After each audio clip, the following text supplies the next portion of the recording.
All right. I think I did it this time. I got it right. Hey, Ian, welcome. All right. Thank you very much. We're Hi, actually Kev. here. Yeah, good to see you. Let's just, I know we've got actually had a few people joined early. They've been waiting anxiously. So I guess you're a thing officially. The Rocky Mountain Navy is a thing. So, so welcome to the show. As everyone knows here, we're doing a little series called Voices You Need to Hear.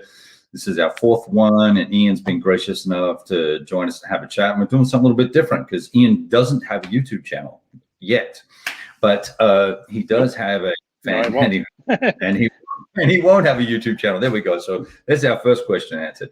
But he does have a great blog that I've been following for quite a while. And I read religiously. You're in my news feed, so I enjoy it a lot. And so what I wanted to do is have a chat about your blog. And for everyone that's looking for it, it's called RockyMountainNavy.com, so it's not hard to find.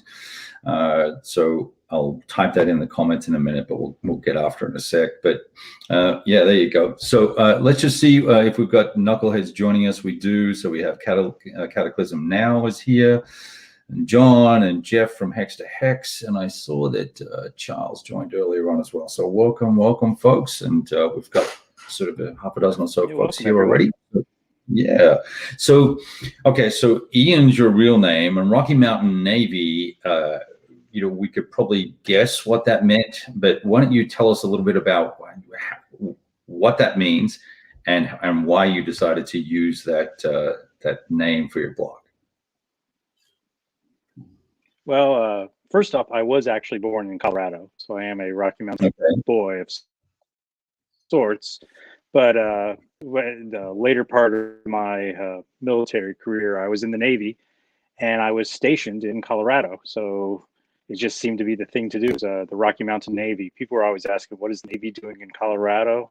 There's no water anywhere nearby, but big presence in Colorado Springs, and so it just was something I picked up, and just it seems to stick, and it works. It's a great handle. I love it, and it throws me for a loop every time I see the website. I go, hang on a second. And so what if you're keen to share or wanting to share, what was your role in the Navy, and what did you do in Colorado Springs?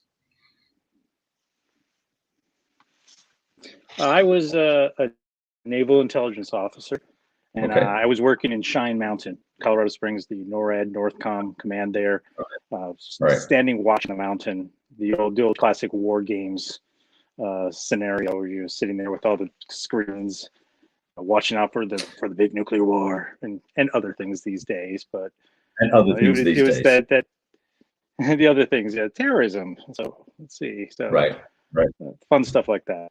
But so it was an assignment. It was fun in Colorado in the mountains. There was a chance to get back home for me. But that's long past now. I just work for the government, so I'm retired out of the Navy. But I still hang on to the Rocky Mountain Navy just for, like you said, it's a bit of an identifier, something unique. Yeah, hopefully people remember it and come to visit the blog.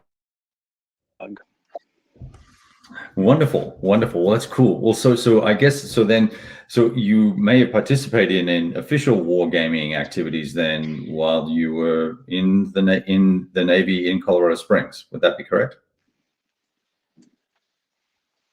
All throughout my career, I did various military exercises. Some of them war games and such. Mostly it was exercises. Sometimes the larger command post exercises, which are all your computer war games, so to speak. I was always a player, never a designer, so that part of me has always been frustrated. Not that I am a designer. I haven't designed anything, but there's always that dream. Every war gamer, I can do this better. So, and you always you sit there and you look at it and you go, oh, man, you guys, that model's so messed up. You guys don't have it right. You need a better CRT. That sort of thing. Now, so I was reading on your blog that you got started into wargaming pretty early in life, and also in RPGs, and the RPG of all, Traveller. Yes. Now, so you still a Traveller player Yes. One of today? my favorites. Still my favorite. Oh, Fantastic. absolutely. And do you play in a group today? I am not. So for me, my play group or a gaming group is my family. So I got a couple boys, and Oh, we usually play. They don't really do Traveler; they're more into the Star Wars pieces. But we didn't end up actually not playing a lot of RPGs this day. For me, Traveler is awesome because you can play it solo.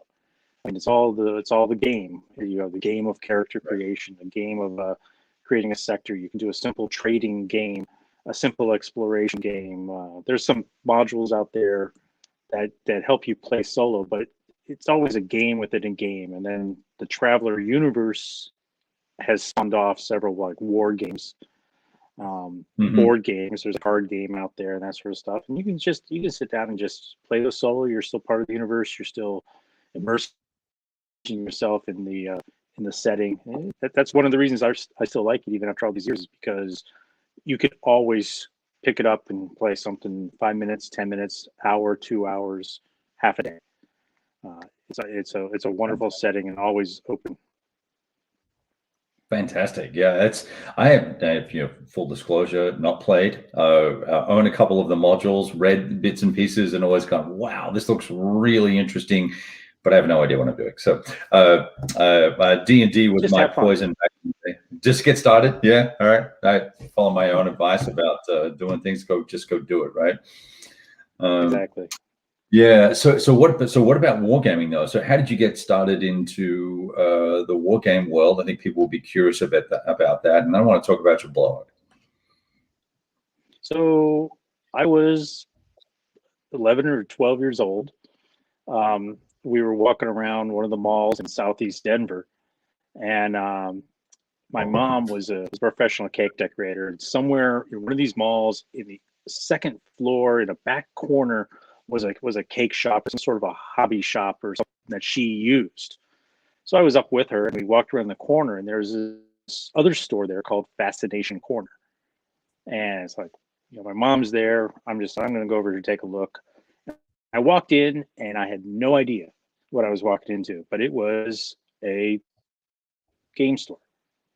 And they had several war games on the wall. They had some RPGs, and for some reason, I just gravitated, and I found Quinto Publishing Jim Day's Panzer, the original Oh no. 1979 version. And I picked up the box and I looked at it, and I just fell in love. And I pestered my parents. And I pestered my parents. I pestered my parents. I need this. I need this. I need this. So sure enough, at Christmas, lucky for me, Panzer was under the tree.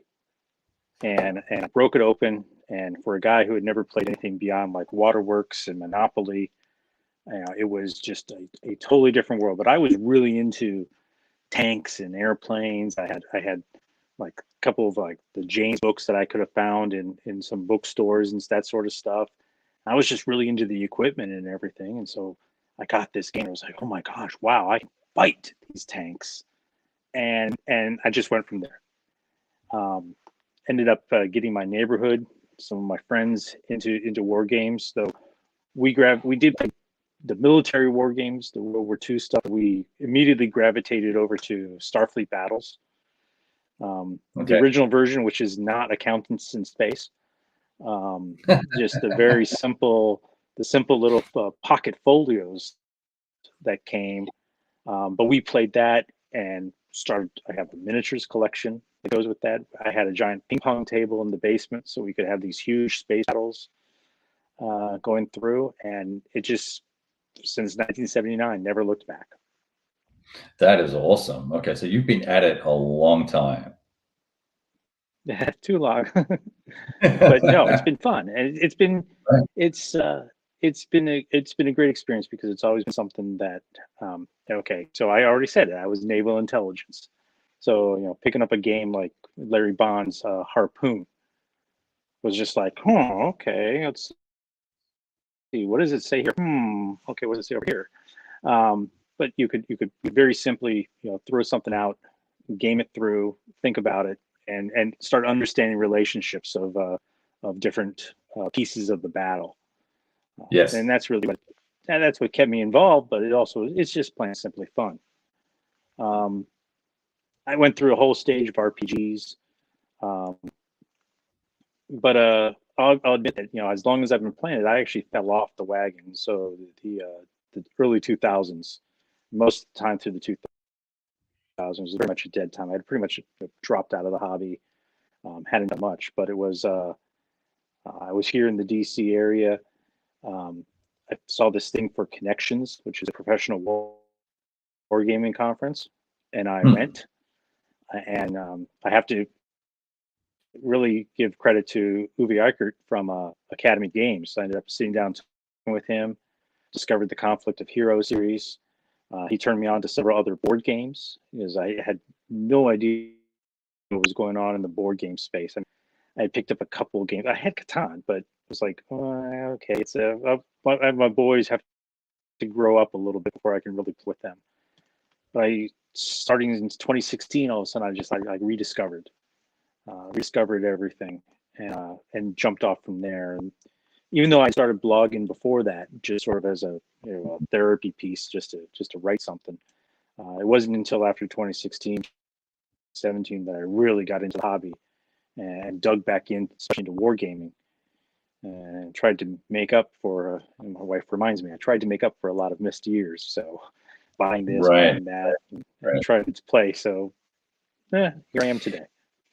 That's why we have to play nearly every day. Otherwise, we're just trying to catch up. It's not that we're obsessed or anything like that.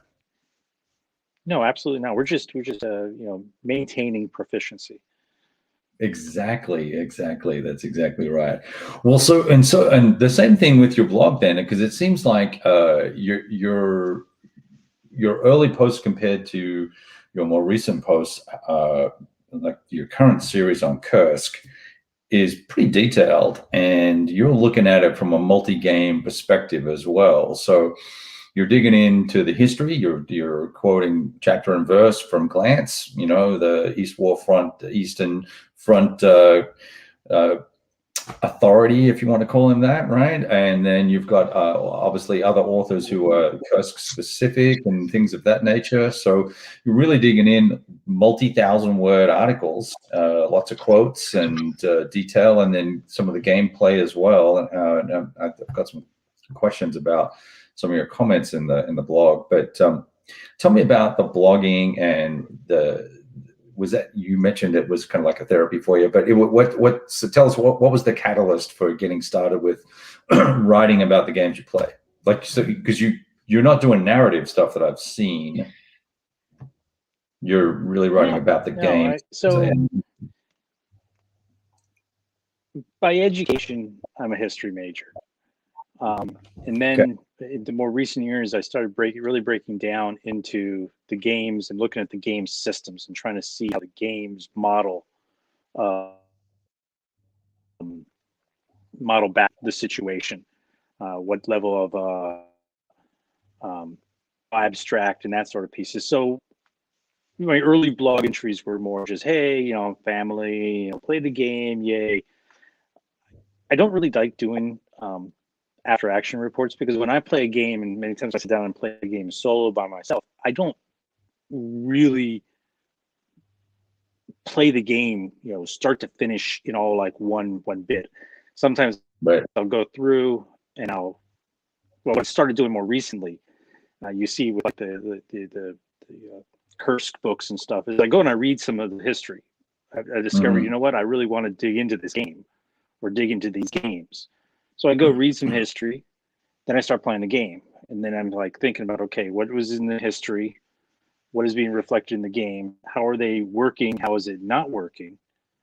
And just for me, it's a therapy. It's like looking at the history, studying the history. It's another way for me to get into the history, because it's just, I can get in and play it. And that gives me the deeper understanding out of what's going on, which is really as what it is for me. Games, I play war games because I want to learn more about the subject. Absolutely. Yes, I still play games for fun, but many of my war games these days I'd play more as a study. Yep. That's just my nature and the way I approach it. Yep. It's fascinating. And so, and I noticed in one of your posts on Kursk, you were looking at a particular action and how things went awry, and you were trying to find a scenario that would sort of model some of that. And what you took away was the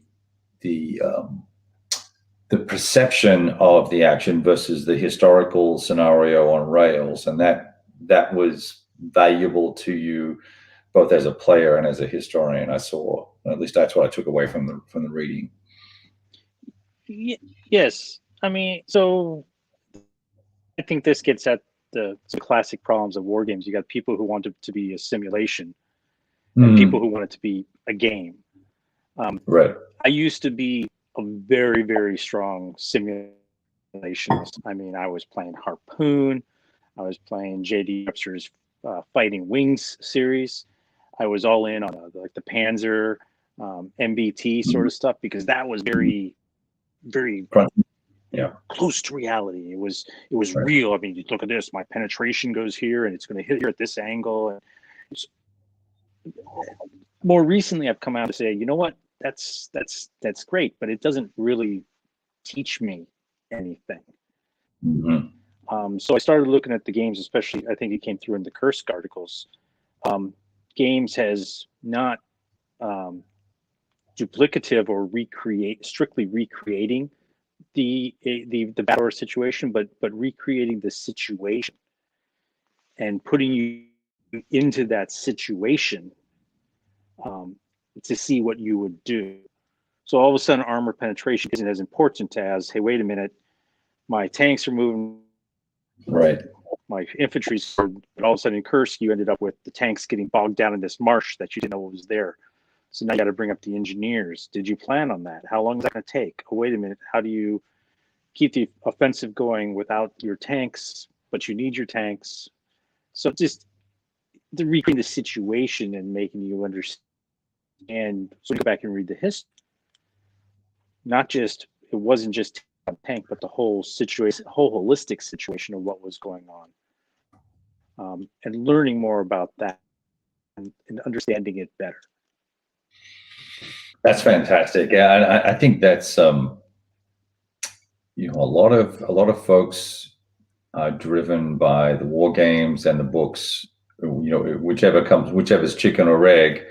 But I like the fact that you're kind of combining both and then interleaving further study as you go, as you sort of started up at was it the Russian front you were looking at, or No Retreat? One of the two. I forget which one it was. I think it was No Retreat, wasn't it? What was the battle you were, the sort of higher scale battle? I was using the Trevor Bender's Battle for Kursk out of the C3I magazine. Right. Okay. So that's right. I recognized the counters. I was trying to work out which I knew it was a GMT style.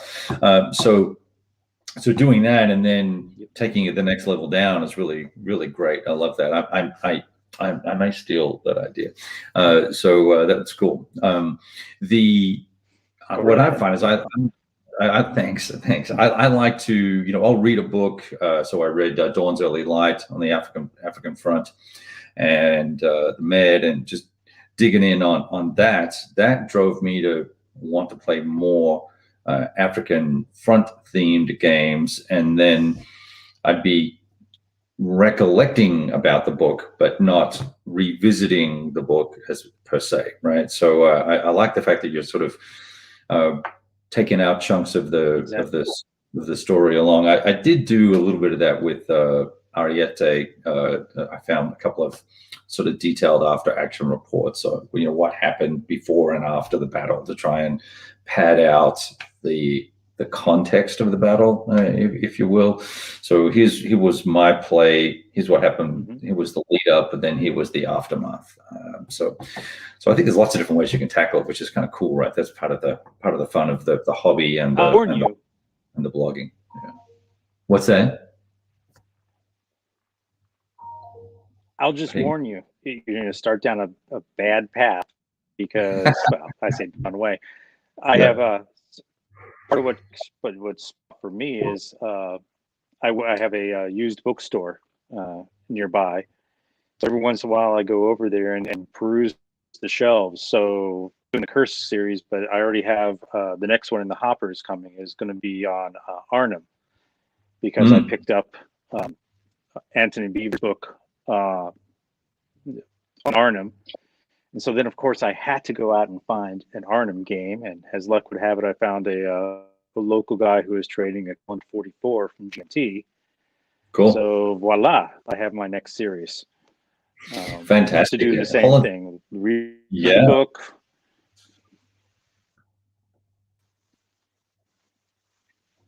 That's excellent. And so with Holland, with the Arnhem campaign, would you look at a lower level detail study of that as well, perhaps at the company or squad level or platoon level or things of that nature? So you could, and there are some games out there. I guess you could get down to those levels. What I found actually right was the Anthony Beever's book and Holland 44 ended up being a pretty good match. The units that he was talking about, yours were there. It was a little bit of a better match than like the Kursk series did. So when I do my Kursk series, you saw in like the tactical battles. I mean, the tactical situations, we're talking about one counter or counters in the Battle for Kursk game by from Trevor. So there was a little bit of a mismatch there between the books and the game. So that's why I had to go find some other games to see how it has the books of games to drill down. Right. To see if I can keep doing that in some form or fashion.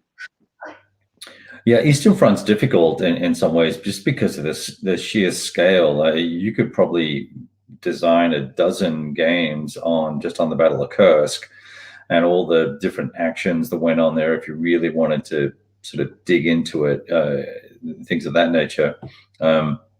There's a great game called Screaming Eagles in Holland that deals with a small portion of the Arnhem campaign, and that's if you've ever played TCS, that's an interesting title to sort of explore. It's good little tank battle as well. Mm-hmm.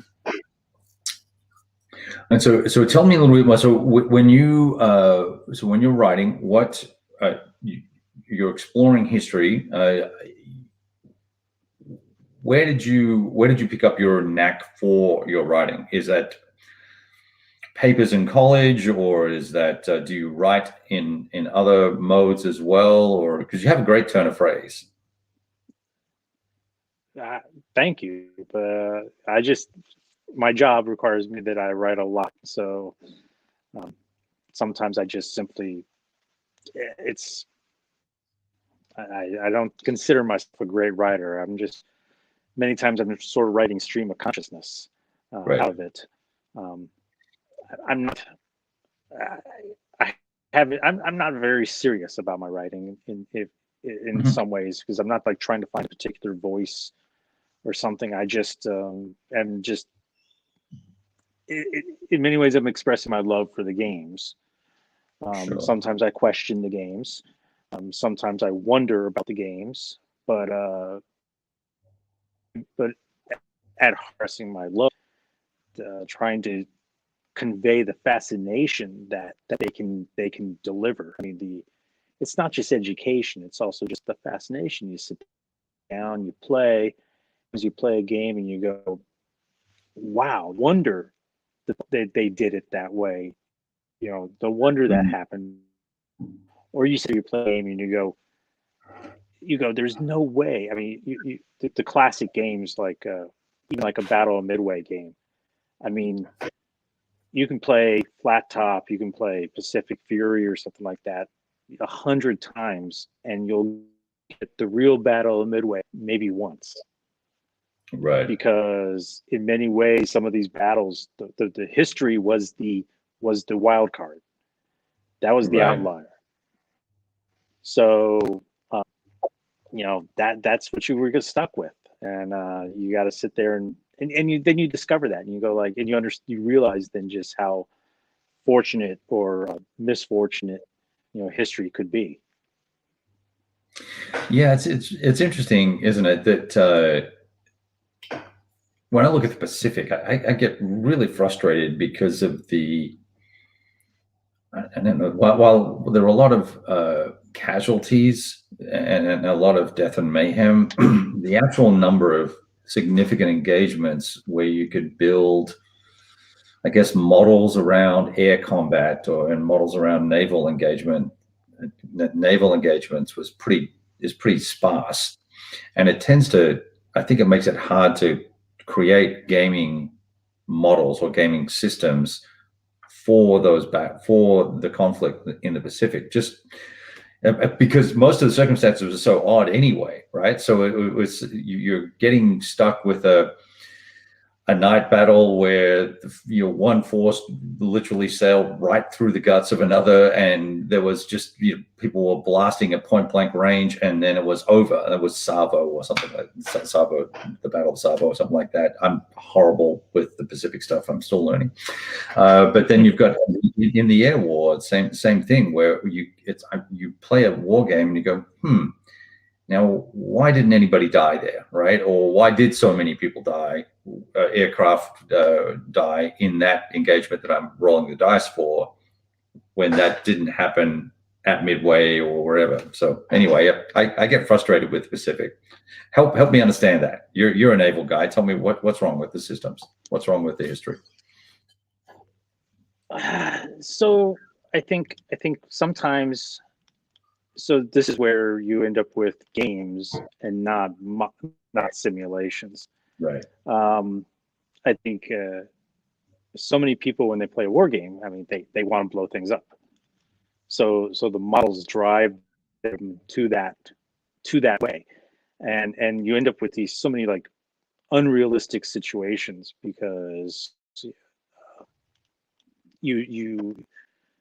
games, you don't win at the game until you blow up all the enemy fleet. Well, that would never happen, because somebody's going to turn around and go the different way, or say enough is enough, and turn away. I think a great example of this is actually what I've been discovering also through the Kursk play is a lot of the tanks that were, I can't think of the guy's name right now. He's done a great series on a great series of articles, because he's gone into the Battle of Prokhorovka and looked at the German replacements and such. So every time you blow up a tank in battle, you get the victory points, but afterwards they're going back in, and that tanks come back in service maybe in 24 hours. Right. So what the game's telling you and what reality is sometimes disconnect. And I think in the Pacific War, the naval ship combat, it's almost the same way, but it's more driven by the decisions. What you don't get in a war game is really the gut check to say, hey, I'm taking too much fire here. I'm gonna retire. And many times that's because these war games, you almost have too good information. I mean, you know what the enemy out there is. You read the scenario setup. You know what the other side's doing, and so I know I've got the Washington, and he's only got a battle cruiser. I can take him on, no problem. When in reality, you didn't know that, which makes old games, to me, one of the best naval games out there is actually Tokyo Express, which is the solitaire game. It has a wonderful AI in it. The AI is a little bit difficult to take some learning, but the great thing about that is you don't know what's out there. You don't really know. Is that a destroyer? Is that a cruiser? How's it operating? You don't know, did he just fire as long as torpedoes or not? And when you play a game like that, all of a sudden yourself being so much more conservative and so much like, I'm gonna just stay off over here until I just a little maybe I'll just turn the other way. It just changed perspective, and actually probably brings it closer to reality Right. than the history, than playing a war game straight up and looking across at the other guy's battle line, and you're like, I can take that on. Right. Right. Yeah. Fog of War is really hard to model, or when I say model, I don't mean in a simulation way. It's just hard Yes. to get that right feel. I recall playing a game one time and complaining about, well, it's just no way that the Russians can do this or the Germans can do that, blah blah blah. And the guy's like, well, you got to go and look at the reinforcement arrival chart, Kev, because you're going to know that all those Germans are coming. I said, but I don't know that they're coming, right? So why would I look ahead like that? Now, when I play competitively, I absolutely do, because Daddy likes to win. But I don't. But when you want to understand the history, I don't think you do yourself any favors by going, okay, well, I'm gonna hold off on doing this because I know that 4 corps of Russian guard are coming down the pike, as the case may be. So that's hard to do. The other thing is hard to do is the morale modeling, right? The gut check, as you call it, right? That's hard to get that right. Yeah. Have you played games where you did like there were gut check things? Have you played any? So there's some games out there where you always have to do the like the morale before a unit can advance, or a morale check before they can attack. And I know some people look at that and go, well, that's so gamey. I mean, you're rolling a dice, and of course my unit's going to attack because I'm a leader and I'm going to push them on. But and certainly there is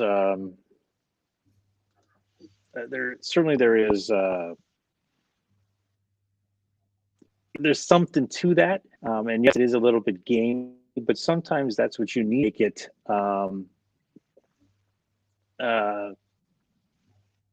that's what you need to make it more real.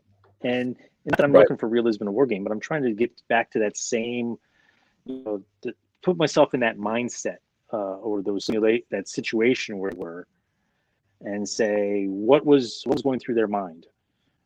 Were they scared out of their mind when this was going on? I mean, there's no way you can recreate like an artillery barrage on your tabletop with everything crashing around you and the crescendo of sound and everything.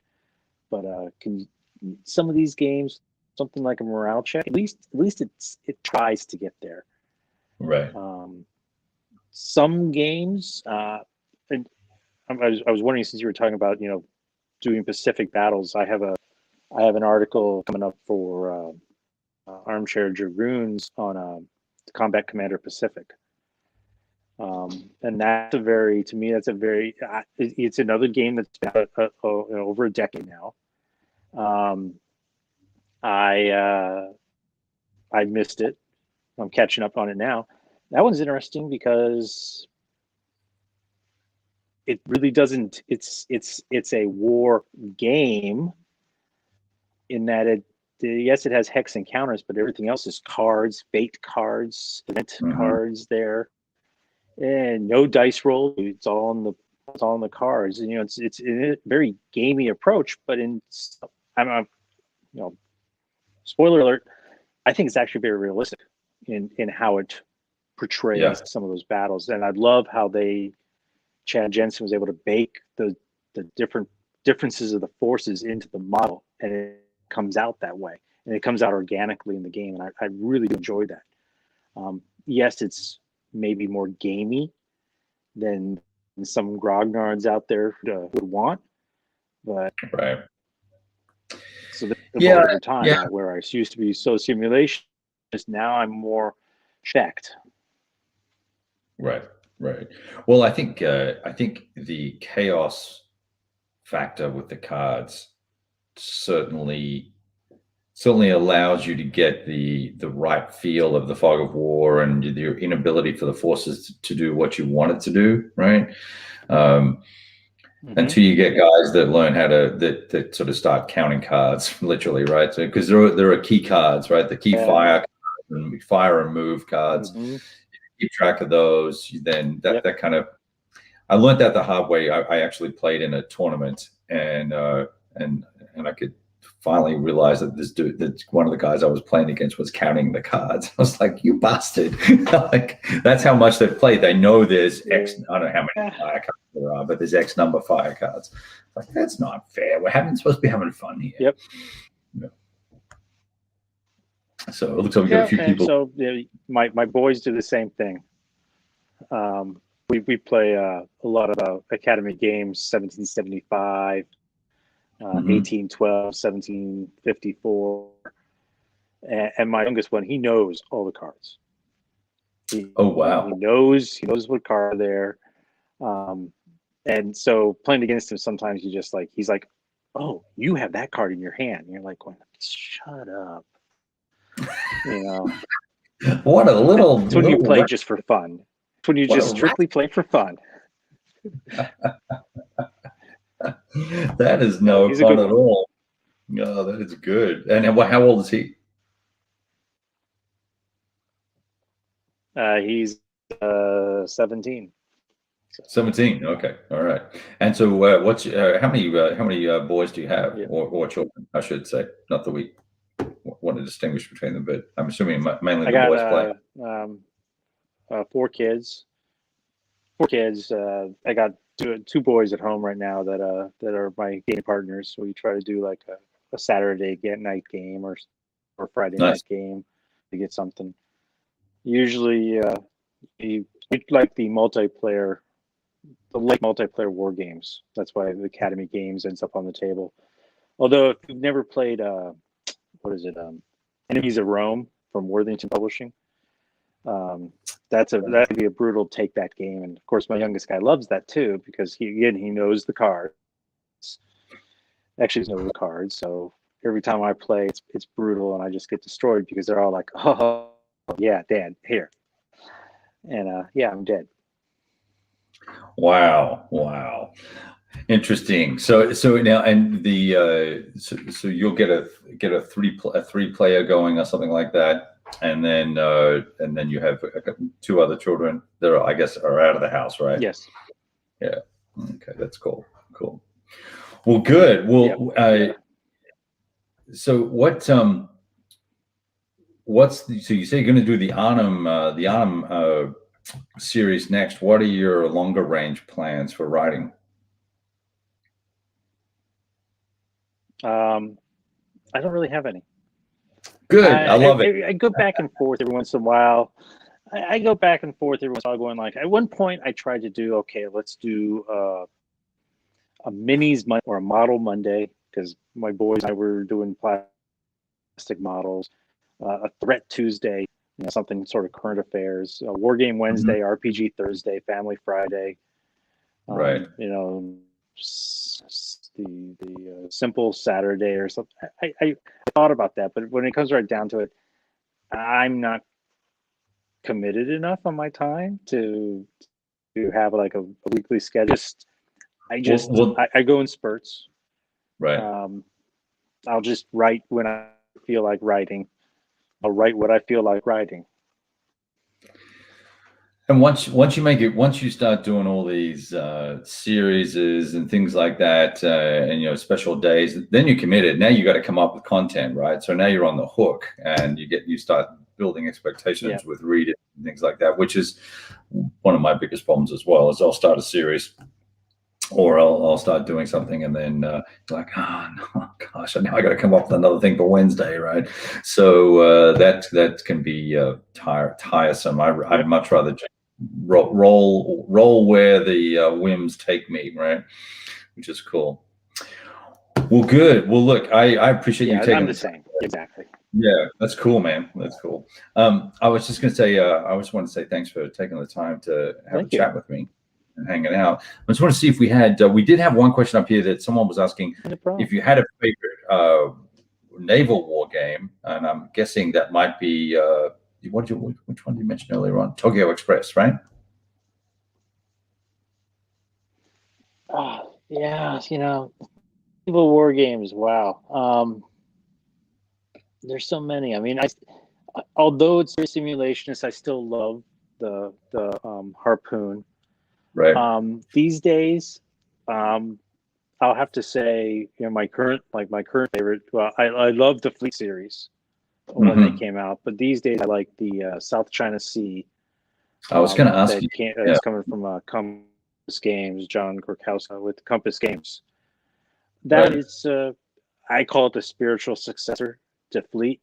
I think it does well for modern battles. Again, it's not super simulationist, but I think it captures the essence, and I love to dig in and see the interaction between the various systems. Not duplicate, at least understand how the pieces start going together. The South China Sea has that political card play that sort of helps set the game. I think the first implement of that was a little bit. When I first played it, I hated it. I was looking at it going like, this doesn't make any sense. It doesn't really do anything. But it's sort of grown on me, and it's coming out again in the Indian Ocean region. That should be dropping this month from Compass. I'm looking forward to it. I've been waiting for it. Can't wait for it to ship. But that political piece, I think, is actually very important to the game, because you can just play the regular game, play the battles, and okay, you're playing a battle, and the so what. The political card game, I think, really helps build the narrative. I mean, okay, this one was a lot of peaceful. They tried a lot of diplomatic solutions, and then all of a sudden the situation went sideways, and then you ended up with come as you are sort of war. Or you did something where you had one side that was doing a very deliberative build up, and you had the whole tensions ratcheting up, and it's almost like a scenario generator. So the battle scenarios are there, but the lead to it and the That's pretty cool. disposition and stuff, I actually find it's been growing on me. So I like that one. And again, it lets you experiment and lets you play. Right. Well, that's good to know, because I haven't tried that system yet. A buddy of mine has it, and I had a quick skim of the rules, and I was like, okay, this looks cool. We need to get at it. And then, of course, the COVID stuff hit, so that kind of shot that. But I think he also has, is it Blue Water Navy? Is that another game in that series? Yeah. Yes. Yeah. It's not that series. It's not that series. Another Compass Games, Water Navy by Stuart Tong.